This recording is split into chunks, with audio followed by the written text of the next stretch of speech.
Hello दोस्तों, online teaching class में पुनः एक बार सभी का स्वागत है। हम अभिज्ञान शाकुंतलम नाटक के प्रथम अंक का अध्ययन कर रहे हैं। इससे पिछले क्लास में हमने पढ़ा कि राजा दुष्यंत शकुंतला के वलकल वस्त्र के ऊपर कहता है कि जिस प्रकार जो सिवाल से आच्छादित कंबल सुंदर लगता है, मनोहर लगता है, जिस प्रकार कलंक के होने पर भी चंद्रमा की शोभा में कोई कमी नहीं आती है, उसी प्रकार शकुंतला ने जो वलकल वस्त्र धारण कर रहे हैं वह उससे अत्यंत ही सुंदर लग रही है, क्योंकि सुंदर आकृतियों के लिए कोई सी भी वस्तु अलंकार नहीं होती। कौन सी वस्तु अलंकार नहीं होती? कहने का तात्पर्य यह है कि जो व्यक्ति सुंदर होता है वह कोई सा भी अलंकार धारण कर ले उसके ऊपर अच्छा ही लगता है। इसी कड़ी में अब आगे देखिए, शकुंतला अगर तो अवलोक्य एष वातेरित पल्लवांगुलिभिः त्वरयतीव मां केसरवक्षकः यावदेनं संभावयामि। शकुंतला आगे की ओर देखकर, यह केसर का वृक्ष वायु के द्वारा हिलाई हुई पत्तों रूपी अंगुलियों से मुझको अपने आने के लिए मानो शीघ्रता करवा रहा है, जब तक इसका जल सेचन के द्वारा सत्कार करती हूँ। इति परिक्रामति, यह कहकर वह घूमती है। प्रेमवदा बोलती है, हला शकुंतले अत्रैव तावन मुहूर्तम तिष्ठ। प्रेमवदा कहती है, सखी शकुंतले थोड़ी देर यहीं पर ही ठहरो। शकुंतला बोलती है, किम निमित्तम, किस लिए? प्रेमवदा कहती है, यावत तोय उपगतया लतासनाथ इवायम केसर वृक्षकः प्रतिभाति।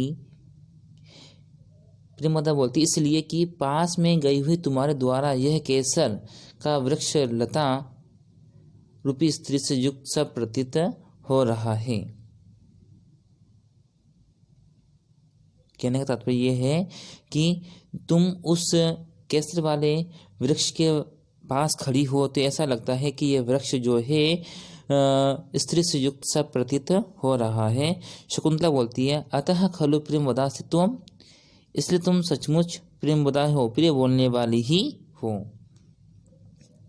तभी जो है शकुंतला कहती है, राजा बोलता है, प्रेमपि तथ्यमाह शकुंतलाम प्रेमवदाम अस्य खलु। राजा बोलता है, प्रेमवदा ने शकुंतला से प्रिय होते हुए भी सच बात कही है। वास्तव में इस शकुंतला का श्लोक आता है, अदरः किसलिए रागः कोमल बिट पानुकारिण बाहु कुसुमम इव लोभनीयम यौवनमंगेषु सन्नद्धम।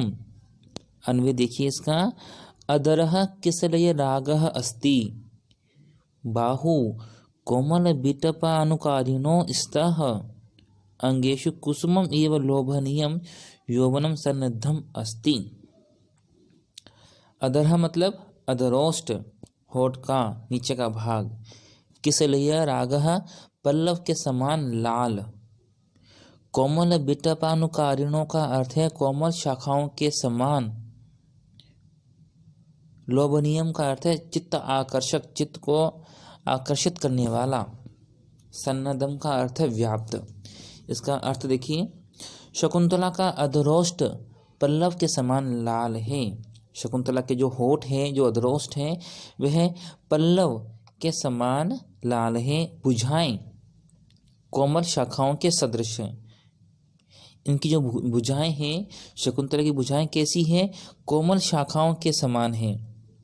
और अंगों में पुष्प के समान मनोहर यौवन व्याप्त हैं। जिस प्रकार पुष्प मनोहर युक्त लगता है, उसी प्रकार शकुंतला के अंग भी मनोहर यौवन से व्याप्त हैं। यह अंगेशु में क्या है? यह ध्वनित हो रहा है कि शकुंतला के मुख पर कांति है, कांति से युक्त उसका मुख है, नेत्रों में चंचलता है और वक्षस्थल में स्तनों की पीनता है, नाभि में गंभीरता है, उसकी नाभि क्या है, गंभीर है, गंभीरता है, और जघन, जंगा, जानुमंडल और उराव में मांसलता, मतलब मांसलता है, अत्यधिक मांस से युक्त है, और गति में क्या है, उसके विलासत्व है। तो अंगों से जब आया ना इसके अंगों में, तो यह सब ध्वनित हो रहा है कि उसके अंग कैसे हैं, पुष्प के समान मनोहर यौवन से व्याप्त हैं। ये जो सब बातें हैं ये यौवनता से परिपूर्ण हैं। यदि हम इस श्लोक में देखें तो